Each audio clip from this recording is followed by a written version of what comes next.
The Gary City Council held a special city council meeting last week after reports had surfaced of several incidents of dogs attacking residents within city limits. Close to 30 residents attended the meeting to speak out, provide testimony, or to defend their situation. The dogs in question were a pit bull belonging to Charles and Amy Shane and another dog belonging to Jesse Koch and Paige Lee.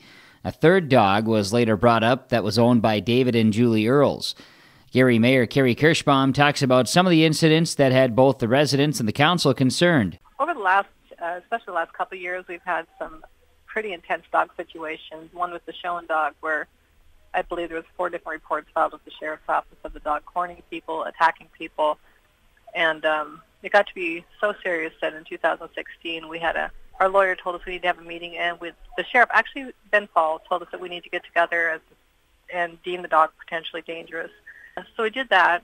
Around the same time, we had a new family move to town, and they had a big black dog named Bear, and their dog bit 2 children that were playing by the new basketball court. And so the sheriffs came in, they got involved with that. City council, we're not dog catchers, and we're not animal control people, so we didn't really understand the whole thing. We just have kind of done whatever we were told to do by our lawyer in the sheriff's department. About 2 weeks ago, Don Schuster was at his garage, and a dog attacked him, and it bit into his calf and actually broke the meat of his leg and that type of stuff. And he was taken in and checked out, of course, at the hospital and that type of thing. And it was the showing dog, which had already been deemed potentially dangerous, will not bit him. So we were told to hold a council meeting. We'd have to deem this dog dangerous. Well, in the meantime, a couple months ago, David Pinsky had been attacked by the big black dog that had already bitten the 2 children.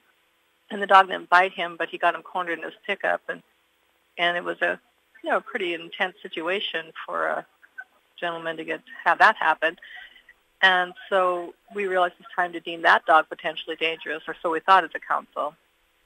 And as we were getting ready for the meeting on Monday, our city worker Tom Juton came in, and he's come to find out that the dog next door was cut off its rope or leash or whatever you want to say, was attacking Tom when he was trying to clean up the city park. We also put that dog on the list. Kirschbaum says the community and council had a lot of good discussion at the special meeting last week and believes the city of Gary is now a safer city because of it. So it was a really good turnout. I thought it was good dialogue. People told their stories. They told what had happened. It was kind of emotional because I think it's important that every citizen should be able to walk down the road in any town and feel safe. So as we got into the second case, which was with the black dog named Bear, we were going to deem it potentially dangerous, but then we were looking at the file, and there's a letter from the sheriff's department to the owners already stating that dog has been deemed potentially dangerous. And we got through the whole meeting, and so Cindy Jolene we saw the letter, and she read it and said, "Were you aware of this?" And the owner answered, "Yes, I was." So it went from deeming him potentially dangerous to deeming that dog dangerous, which now that'll be again in the hands of James Brew. And as for the third dog, that family, they were caught off guard. They've never had an issue with that dog. So they're building a fence. That dog was deemed potentially dangerous. They'll have 14 days to refute that. And then I believe they can actually, after 6 months, they can try to get that taken off his record. So we did that as a council. The community was fantastic. It turned out. And a lot of emotions. People want their kids safe. They want the town safe. The Gary City Council will meet with the Norman County Attorney James Brew at next month's council meeting, August 8th, and will follow up.